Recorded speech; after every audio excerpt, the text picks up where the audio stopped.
It's kind of difficult not to draw comparisons when talking about the likes of Selaco so soon after the release of Phantom Fury. Both feature protagonists of a similar stripe, both enlisted in a protective force that finds them warring against hostile forces, and both feature somewhat Half-like elements, in that the levels in which you traverse are intended to feel joined up and sequential. One of these games, however, vastly outclasses the other. That, and it runs on GZ Doom. So yes, in an effort to avoid burying the lead, Selaco is friggin' great. It is a fantastic implementation of bells and whistles in GZ Doom that I didn't even know could be rung, let alone blown. If anything, I'm surprised that I can still be surprised by the quality of games using the GZ Doom sourceport as a basis. I mean, total chaos? Anyone? Granted, yes, it's much more horror-tinged, but geez did that slap, both visually and mechanically. But, regardless, let's get back to the point of this video here, which is giving you an impression of my time spent with Chapter 1 of Selaco, which is now available in early access. Difficulty chosen for sake of reference was Commander difficulty, and by all accounts, I maybe should have dialed it down one step to the difficulty below, because this game was slapping me around in its latter portions. In short, skill issue. In any case, Selaco kicks things off in Pathfinder Memorial Hospital, which is currently under attack by a hostile force. You'll find yourself worming your way unarmed through vents, offices, and corridors, desperately wondering when it'll finally stick a weapon in your hands, and when it does so, you instantly become aware that you're going to be in for a damn good time. To describe the combat of Selaco, I feel like adjectives such as weighty, visceral, and most of all, satisfying, do it some degree of justice. At its core, taking on enemies in Selaco recalls the feeling of taking on enemy squads in Fear. You'll overhear radio chatter that gets increasingly frantic as you thin out their numbers, they'll call out movement, they'll even maneuver in ways that convince you that there's more than just the base level of FPS enemy grunt intelligence at work behind the scenes. It doesn't hurt either that there is some absolutely stellar mapping and environmental design at play here during the course of Selaco's levels. Pathfinder Memorial in particular is pretty much a mission statement when it comes to giving you an example of the kind of care and attention that's gone into not just making these levels fun places to fight with an engaging style of enemy, but into making these places feel like they have genuine purpose. They're not just generic video game level 1, 2, or 3, they feel like they were lived in, and they're cluttered with the ephemera of the every day. Even better, this accumulated clutter has a fantastic habit of getting caught up in the crossfire. Stacks of paper scattering into the air, glass smashing, debris kicking up through impact or explosion. Like I said, Selaco owes a lot to Fear. It's testament then to the strength of what it does with that inspiration that I only very occasionally found myself missing that ability to plunge everything into slow motion. Being able to slide kick enemies straight into the wall, however, certainly makes up for it somewhat. Combat, however, is only part of the experience here, exploration very much forming the other side of the Selaco coin. Like I said, these levels are already dense with detail. They're also dense with things to discover. On one hand, you'll have the more staple inclusions of data logs and secret areas to look for, but on the other, you also have the likes of keypad locks and secure cabinets, which require more intense sniffing out of codes and cards alike. Further to that, there's often completely optional areas tucked off to the side within these levels, hiding upgrades that can add extra utility to your roster of weapons, or even provide you with a permanent boost to your health. That said, don't expect these to be a free lunch. Often, you'll have to fight for them, which, honestly, isn't so bad considering the combat is just so goddamn meaty. Speaking of meat, there is a considerable chunk of content available here for something that simply bills itself as Chapter 1. You can easily spend 10 plus hours screwing around in Selaco's generously sized levels. Even more so if you give in to the completion gremlin and try to uncover everything you possibly can. That said, you might wonder how the combat fares as you get into the deeper waters of the game. As you might expect, heavier varieties of enemies certainly do make appearances throughout the levels of Selaco, though outside of the mechanical drones, you'll largely be dealing with humanoid squad types. Where Selaco keeps it from getting potentially stale, however, is with the inclusion of invasion tiers. These will increase as you get deeper into the levels, and essentially represent your enemies learning new tricks and adding extra complications to their behaviors. Early tiers will see enemies able to throw grenades, deploy shields, and certain types will become able to deploy turrets. At one point, I actively started to fear the appearance of squad leaders, which essentially buff every other immediate enemy around them and turn them into a de facto death squad.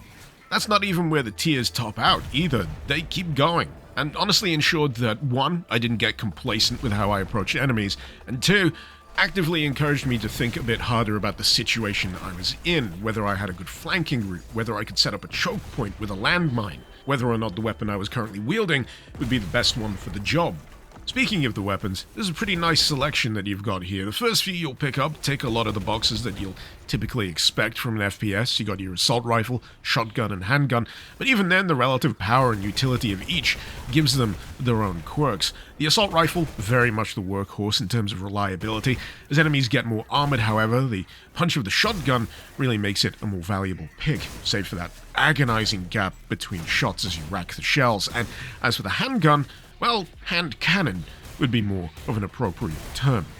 Beyond those, you'll see the likes of the SMG, the grenade launcher, and of course, the penetrator. For anyone that ever enjoyed pinning enemies to the wall in fear, this is very much for you. Oh, and if you can't find a wall, well, fear not. It still makes enemies jib pretty damn nice.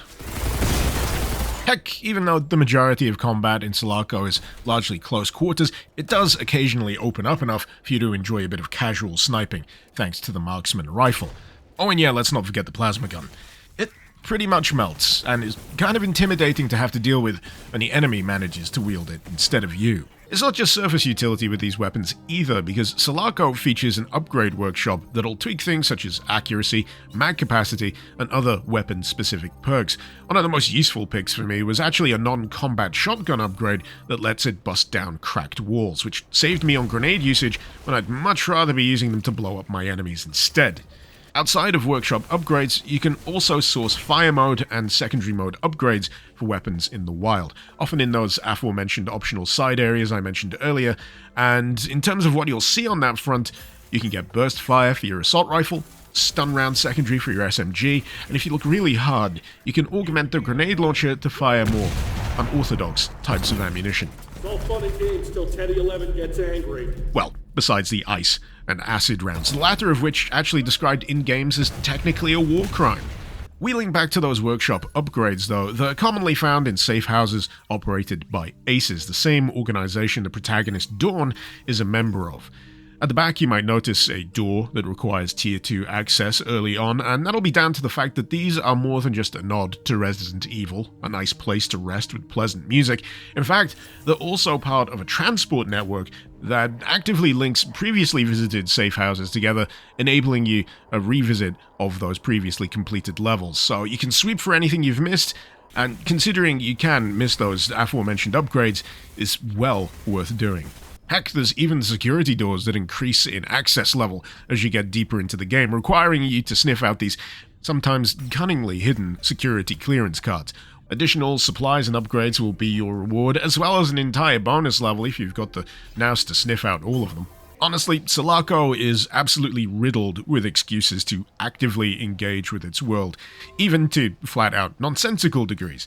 Of course you can screw with the monitors and laptops. Of course you can flick the lights on and off. Of course you can try and flush so many things down the toilet that it explodes. You can play an arcade cabinet. You can play pool. You can throw darts at Tim Sweeney's face. Heck, there's even a mini game that you can get installed on your PDA that'll let you play a cookie clicker clone that, yes, keeps on ticking over even as you put the PDA away and get back to blasting enemies. It's ridiculous. I love it.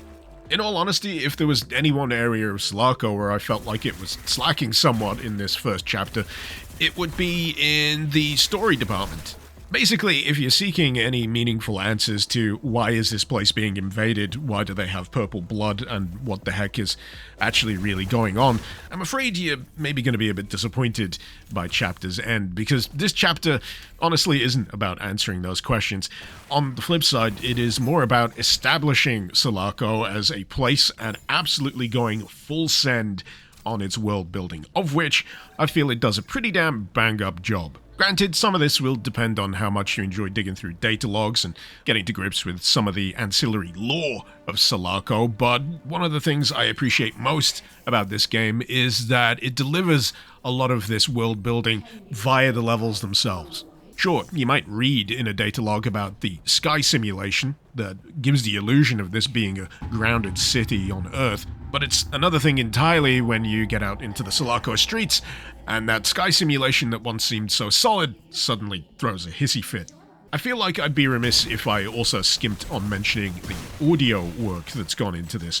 Not only do weapons sound fantastically punchy, not only does the soundtrack comprehensively slap, but there's also an absurd degree of atmospheric ambient sound work going on in the background.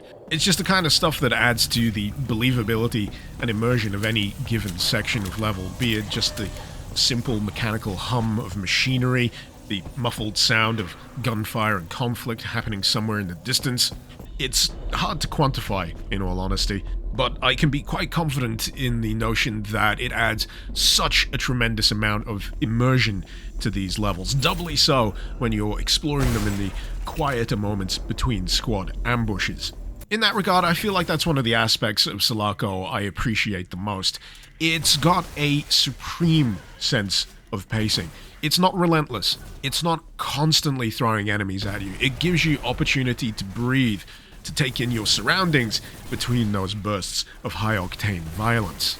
But if I'm going to get down to brass tacks, this has all been an elaborately long way of saying that this is easily one of the most impressive GZ Doom projects that I have had the pleasure to play. I'd probably even go as far as to say that this is easily in the top 3 of the most enjoyable FPS games I've played so far this year. Quite frankly, Selaco, even in this early access Chapter 1 form, puts a lot of more recent titles to absolute goddamn shame. It's absolute testament to the notion that if you've got passion, if you've got talent, that shines through regardless of the limitations of the tech or engine that you're working with. And by God, does Selaco look good. So yeah, consider this your wake-up call if you wasn't already aware of Selaco, because this is how it's done. Hopefully you've enjoyed this video. Feel free to let me know what you thought in the comments, and feel free to support my shenanigans over on Patreon. Only costs $1 minimum to get your name on the list. You'll occasionally get early access to new videos, and last but certainly not least, you'll have my undying gratitude, because goddamn things are getting expensive these days. Icarus gotta eat! Anyways, until next time, this has been Mr. Icarus. Thank you very much for watching. Icarus out.